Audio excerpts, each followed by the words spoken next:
Bismillahirrahmanirrahim. Alhamdulillahi rabbil alamin. Wassalatu wassalamu ala asyrafil anbiya'i wal mursalin wa ala alihi wa sahbihi ajma'in. Qala rabbi shrah li sadri wa yassir li amri wahlul 'uqdatam min lisani yafqahu qawli.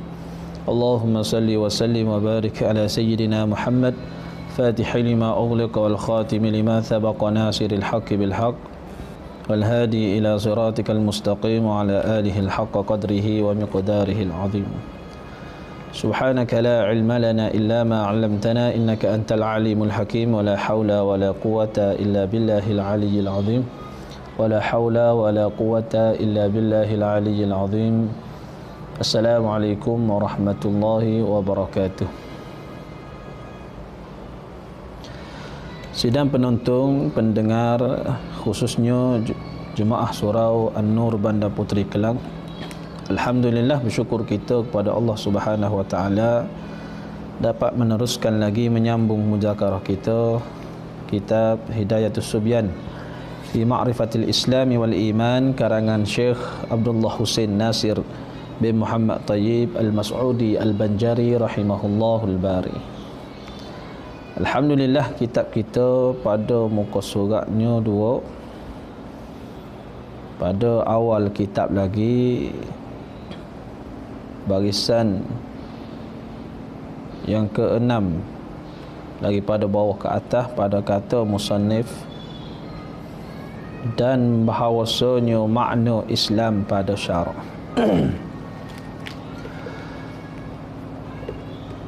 Qala musannif rahimahullahu ta'ala, kata musannifnya dan bahawasanya makna Islam pada syarak,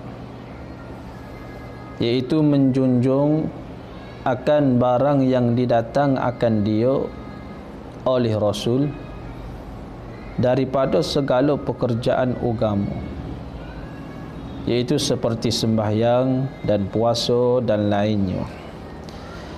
Sambungan perbicaraan kita berkaitan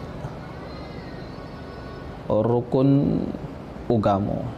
Yang mana rukun agama dia ada 3 perkara. Pertamanya iman, kedua Islam dan ketiganya ihsan. Lalu dia nak menghuraikan apa itu Islam. Lepas dah kita hurai apa itu iman, berkaitan tentang tasdik hati. Adapun Islam, kata dia, dan makna Islam pada syarak, iaitu menjunjung akan barang yang didatang akan dia oleh Rasul. Menjunjung dengan makna melaksana, menunai, mengerjakan barang yang didatang akan dia, akan barang yang siapa yang mendatang Rasul, yakni oleh Rasul lah. Apa yang Rasul bawa datang daripada segala pekerjaan agama. Segala pekerjaan agama, seperti kata dia, seperti sembahyang dan puasa dan lainnya. Itu makna Islam. Islam pada syaraknya menjunjung, melaksana, buat segala apa yang diperintah oleh Allah Subhanahu wa taala melalui lidah Nabi, melalui rasul-rasul alaihi wassalatu wassalam. Islam dengan makna mengerja. Baik itu pada lughah Islam, inqiyaduz zahir, ikut secara zahir apa yang diperintah oleh Allah taala. Sama ada perkara itu bersesuaian ataupun menasabah dengan akal kita, ataupun tidak menasabah dengan akal. Kalau Islam syarak, undang-undang daripada Allah kata begitu, maka kita perlu melaksana dan mengerjakan dia. Itu makna Islam. Melaksana, mengerja secara zahiriah dengan anggota. Baik itu kalau kita membilang rukun Islam 5 perkara. Rukun Islam yang pertama mengucap 2 kalimah syahadah. Mengucap 2 kalimah syahadah itu perlu dilaksana, dilakukan secara zahiriah bagi mereka yang ingin memeluk agama Islam. Maka wajib ia kena bertutur dengan lisan, Anggota lisan yakni anggota zahir mesti bertutur dengan ucapan asyhadu an la ilaha illallah wa asyhadu anna muhammadar rasulullah. Bila mana telah pun ia bertutur dengan dua kalimah itu, dikatakan kalimah syahadah, dan tidak ada istihza' nak mempersenda-senda, maka orang ini telah melaksanakan secara zahiriah. Bila mana dilaksana secara zahiriah, maka dia ni dipanggil Islam, kerana ada pelaksanaan yang telah mengerjakan secara zahiriah dengan lisannya. Ini syarat bagi orang yang baru-baru mula-mula nak masuk Islam, yang mana Islam itu ingkiyat ikut laksana buat secara zahiriah. Bagi kita yang bermazhab Imam Syafi'i tak ada masalah, kerana kita ni mengikut kaedah taba'an li abawaihi, mengikut kedua ibu bapa, ayah kita, ibu kita, tok kita, keturunan kita daripada keturunan Islam. Tidak lagi kita wajib mengucap dua kalimah itu, kerana mengikut kaedah taba'an li abawaihi, mengikut kedua ibu bapa. Adapun dalam mazhab Imam Malik, wajib kena kata sekali, seumur hidupnya sekali kena ucap asyhadu an la ilaha illallah wa asyhadu anna muhammadar rasulullah. Ini nak mengatakan bahawa Islam perlu dilaksana, dibuat secara zahiriah. Kita lihat mengucap dua kalimah syahadah bagi orang nak masuk Islam, kena mengucap secara zahiriah dengan lisan. Kalau dia ni orang yang dapat bertutur dengan sempurna, adapun orang yang bisu, yang baru nak masuk Islam, perlu juga dia melaksanakan rukun Islam ini secara zahiriah dengan anggota bahasa yang ia mampu, seumpama bahasa isyarat, dan ada seorang saksi yang memahami isyarat orang bisu, dan ia melaksanakan isyarat dengan tangannya seolah-olahnya mengatakan ucapan asyhadu an la ilaha illallah wa asyhadu anna muhammadar rasulullah, maka telah pun lepas dan ia telah melaksanakan secara zahiriah dengan bahasa isyarat.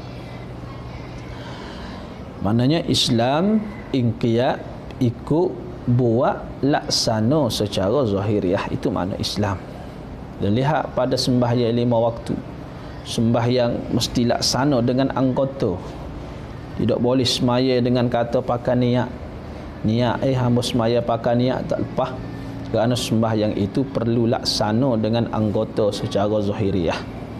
Takah perlu laksana secara zahiriah. Sebab itu di dalam mazhab Imam Hanafi, siapa-siapa yang meninggalkan semaya dengan sengaja, maka orang ni telah pun kufur, mengikut dengan dalil man taraka salata muta'ammidan, siapa-siapa yang meninggalkan semaya muta'ammidan dengan sengaja, faqad kafara jihara, muttafaqun alaih, maka sesungguhnya kufur ia. Di situ kata Imam Hanafi kufur dengan makna kufur iman, kerana tidak ada perlaksanaan secara zahiriah. Kerana Islam iaitu laksana buat secara zahiriah dengan anggota. Tiba-tiba tidak laksana, maka katanya Imam Hanafi kufur. Tetapi kita mazhab Imam Syafi'i ingin sikit, yang mana kufur di situ kata Nabi, katanya Imam Syafi'i kufur nikmat sahaja. Itu menunjukkan bahawa Islam perlu laksana buat, menjunjung, melaksana, menunai secara zahiriah dengan anggota apa-apa barang yang didatangkan oleh Rasul, seperti sembahyang dan puasa. Mesti kita laksana secara zahiriah dengan badan kita. Dan bahawasanya rukun iman itu 6 perkara. Masuklah perbicaraan rukun. Rukun iaitu ma yatawaqqafu sihhati syai' fakana juz'an minhu.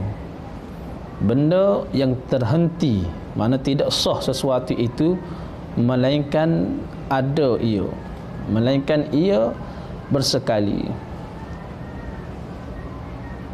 Maknanya rukun ini mesti ada di sesuatu ibadat. Contohnya seumpama kita kata sembahyang. Sembahyang dia ada rukun-rukunnya. Yang masyhur 13 rukun, yang muktamad 13 rukun. 13 rukun itu perlu laksana buat secara berterusan sehingga kepada salam sembahyang. Itu makna rukun. Ia ni salah satu daripada perbuatan sembahyang dan ia berkekalan kepada akhir sembahyang. Satu juzuk daripada ibadat. Itu makna rukun. Dan rukun ini, rukun di sini dikata rukun iman, rukun hakiki, rukun yang sebenar-benar rukun. Sama seumpama rukun sembahyang. Rukun yang sebenar-benar rukun mesti kita laksana 13 rukun dengan sempurna. Kalau luput satu rukun daripada rukun sembahyang, seumpama luput bacaan Fatihah contohnya, ataupun luput bacaan salawat di dalam tasyahud akhir, luput satu rukun, maka sembahyangnya tidak sah. Kerana rukun itu rukun hakiki, rukun yang sebenar-benar rukun di dalam ibadah. Begitu juga rukun iman, rukun hakiki. Seseorang ni dia percaya kepada Allah, malaikat, kitab, rasul-rasul, hari kiamat, tetapi tidak percaya kepada qada dan qadar. Satu rukun sahaja ia tidak percaya, maka terbatallah imannya, kerana rukun iman rukun hakiki.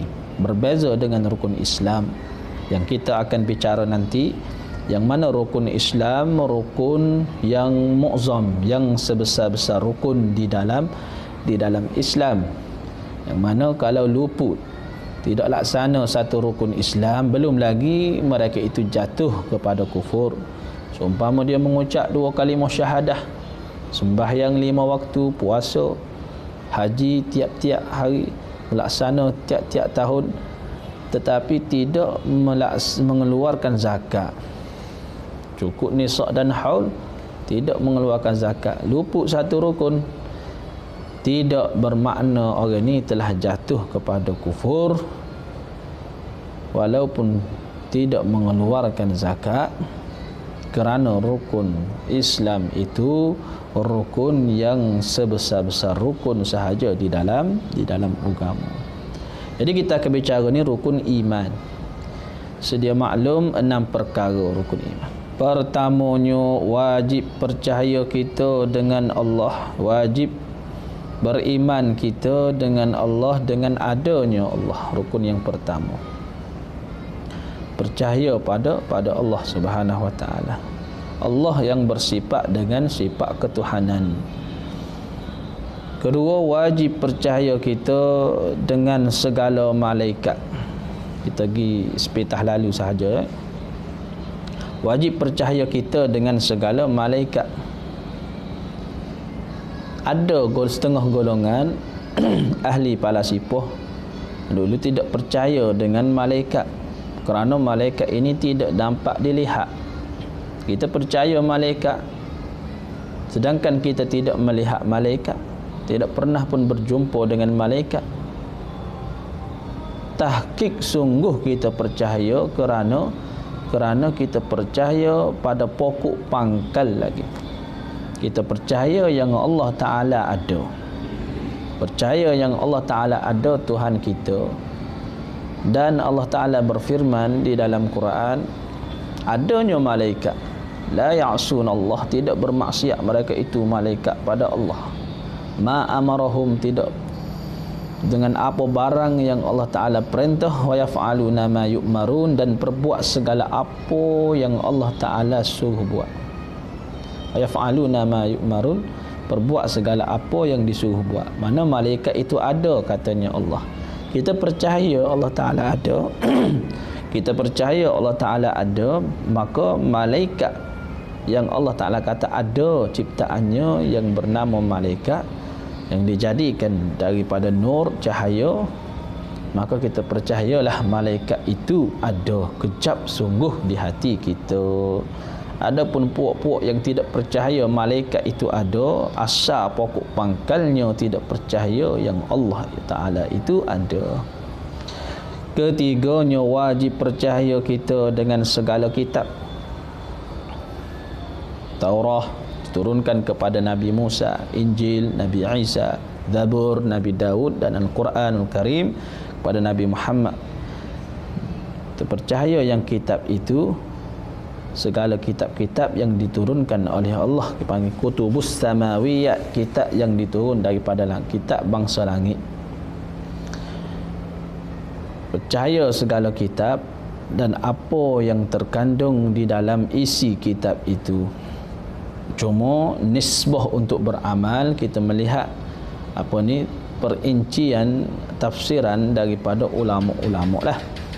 Ada ayat yang yang belum lagi dinasahkan hukumnya, ada ayat yang telah dinasahkan hukumnya. Itu semua kita berpandukan kepada tafsir ulama untuk beramal. Tidak dapat kita mentafsir dengan akal fikiran kita sekiranya tidak sampai kepada kepada orang-orang yang mufassirin yang dapat mengijtihad hukum daripada Al-Quran. Keempatnya, wajib percaya kita dengan segala anbiya-Nya alaihi wassalatu wassalam lah. Anbiya Allah Subhanahu, para nabi, kita percaya pada nabi Allah Subhanahu wa taala, semua nabi. Adapun puak-puak Yahudi, dia percaya kepada Nabi Musa, nabi lain dia tidak percaya. Puak-puak Kristian dia percaya pada Nabi Isa. Nasara percaya pada Nabi Isa, nabi lain tidak. Adapun kita orang mukmin yang percaya kepada Nabi Muhammad sallallahu alaihi wasallam dan segala nabi, la nufarriqu baina ahadin minhum, tidak membeza kita di antara mereka itu rasul. Ayat la nufarriqu baina ahadin minhum, tidak kita membeza-bezakan di antara mereka itu rasul. Semuanya kita percaya. Nabi Adam, Nabi Allah, Nabi Musa, Nabi Allah, Nabi Ibrahim, Nabi Allah, Nabi Isa, Nabi Allah, dan Nabi Muhammad, Nabi yang akhir zaman. Semua kita percaya itu Nabi Allah Subhanahu wa ta'ala. Cuma sekian itu Nabi, ada yang Nabi yang ulul azmi, mereka yang banyak menerima ujian daripada Allah. Seumpama Nabi Ibrahim, Nabi Nuh, Nabi Musa, Nabi Isa, dan Nabi Muhammad sallallahu alaihi wasallam. Ni mereka nabi ni golongan yang banyak menerima ujian daripada Allah Subhanahu wa taala. Martabatnya lebihlah, dan yang paling lebih sekali daripada 5 orang nabi ini iaitu Nabi Muhammad sallallahu alaihi wasallam. Sayyidul Anbiya, penghulu bagi segala nabi. Kelimanya, wajib percaya kita dengan hari yang kemudian. Kita pergi sepitah lalu sahaja. Wajib percaya kita dengan hari yang kemudian, yakni hari kiamat lah. Dan barang yang bergantung dengan dia, yang berhubung kait dengan hari kiamat. Alam barzakh, kita percayanya adanya mahsyar, adanya mizan, adanya sirat, adanya syurga dan neraka. Itu berkaitan tentang hari kiamat. Percaya akan berlakunya hari kiamat, cuma tidak mengetahui tempoh bilakah akan berlaku hari kiamat. Allah Ta'ala menyembunyikan tempohnya, sirrun min asrarillah, satu rahsia daripada rahsia Allah. Bahkan Nabi-Nabi sendiri pun tidak diberitahu. Satu ketika malaikat Jibril bertanya, "Ya Muhammad, akhbirni mata sa'ah."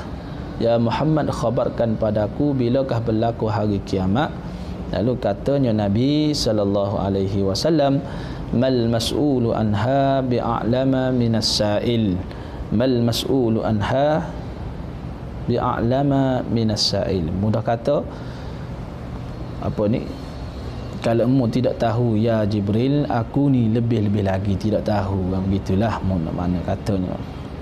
Menunjukkan Allah Ta'ala tidak beritahu kepada mana-mana hambanya tentang tempoh tarikh hari kiamat. Cumanya tanda-tanda telah pun ada, telah pun berlaku. Tanda-tanda kecil adakah telah pun berlaku di zaman kita. Setengah daripada tanda-tanda kecil turunnya bala, adakah keluarnya penyakit-penyakit yang kita tidak sangka-sangka, keluarnya apa ni orang panggil bergoncangnya bumi, gempa bumi di sana, gempa bumi di China, di Jepun, di Indonesia. Semua itu tanda-tanda kecil berlakunya hari kiamat. Dan setengah daripada hadis Nabi, tanda kecil di akhir zaman, perempuan-perempuan berjalan di tepi-tepi jalan seumpama apa ni, unta berjalan. Dakah bulak di sana, bulak di sini. Dakah memakai baju adiknya, seluar ketat. Ini setengah daripada alamat di akhir zaman. Cuma bagi orang yang cerdik bijak, dia bersiap sedia untuk menempuh hari kiamat, untuk buat persediaan untuk menempuh hari kiamat. Itu orang yang paling bijak, paling cerdik. Moga kita termasuk di kalangan golongan mereka yang senantiasa bersedia untuk menghadapi hari kiamat. Tidak kiamat besar, kiamat kecil pun mati. Takkah mati setengah daripada alamat kiamat kecil. Matinya seseorang anak Adam, maka habislah segala apa ni tempoh riwayatnya di dunia. Maka tidak ada lagi amalan yang ia beramal untuk balik bertemu Allah, melainkan ketika berjalannya masa umurnya di atas muka bumi sahaja. Keenamnya, wajib percaya kita dengan untung baiknya dan jahat. Keenamnya, wajib percaya kita dengan untung baik dan jahat. Dan untung jahatlah itu daripada Allah Ta'ala, mana ketetapan daripada Allah Ta'ala. Untung baik daripada Allah, apa-apa kebaikan yang berlaku kepada kita itu semua daripada Allah. Apa-apa benda yang jahat yang dikatakan untung jahat, semua daripada Allah. Benda yang jahat itu nisbah diri kita. Diri Allah semuanya baik, walaupun diri kita nampak tidak baik. Dan kita, sebab itu kita disebut untung baik, untung jahat. Untung jahat. Seumpama kita buat misal, seorang ibu dia ada anak umur 2 tahun. Anaknya ni minta pisau dengan ibunya untuk mengupas koyak buah. Contohnya, pandangan si anak itu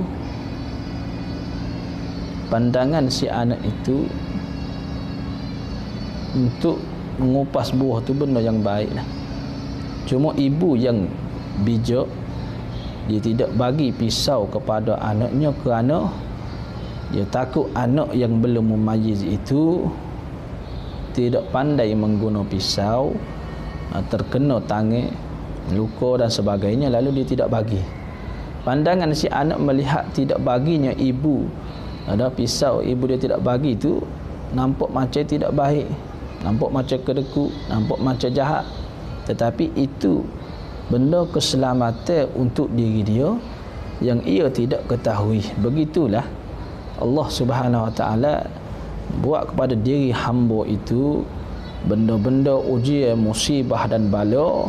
Nampak pada pandangan manusia benda itu tidak baik, tetapi benda itulah ujian yang mana Allah Ta'ala nak mengangkat darajat diri seseorang ataupun maghfirah untuk mengampun dosa-dosanya. Maka semua baik dan buruk datang daripada Allah, lalu dikatakan semuanya baik. Itulah kitab menyebut untung baik dan untung jahat. Bermula untung baik itu iman dan taat, perinci lagi, dan untung jahat itu kufur dan maksiat.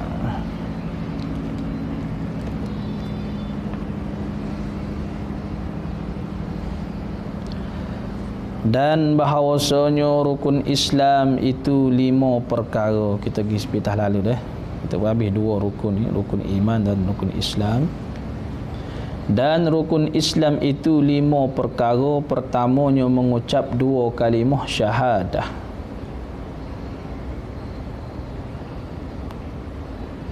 Keduanya mendirikan sembahyang.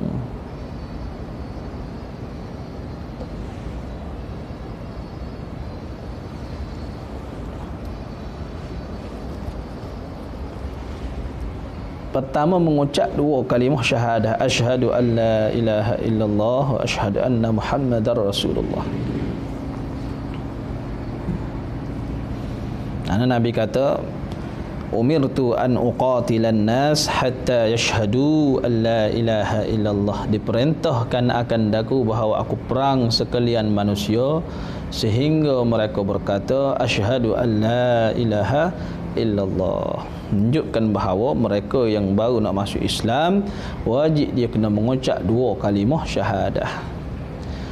Keduanya mendiri akan sembahyang 5 waktu. Mendiri akan sembahyang 5 waktu. Nabi kata mengerja mendiri ke semaya 5 waktu dengan makna mendirikan rukun-rukunnya dan mendirikan syarat-syaratnya. Itu makna mendiri. Mendirikan rukun-rukun dan mendirikan syarat. Agar tidak panggil mendiri kalau tidak sempurna rukun, dan tidak dipanggil syarat kalau tidak sempurna syarat. Mestilah seseorang itu mendirikan rukun dan mendirikan syarat. Di akhir zaman ini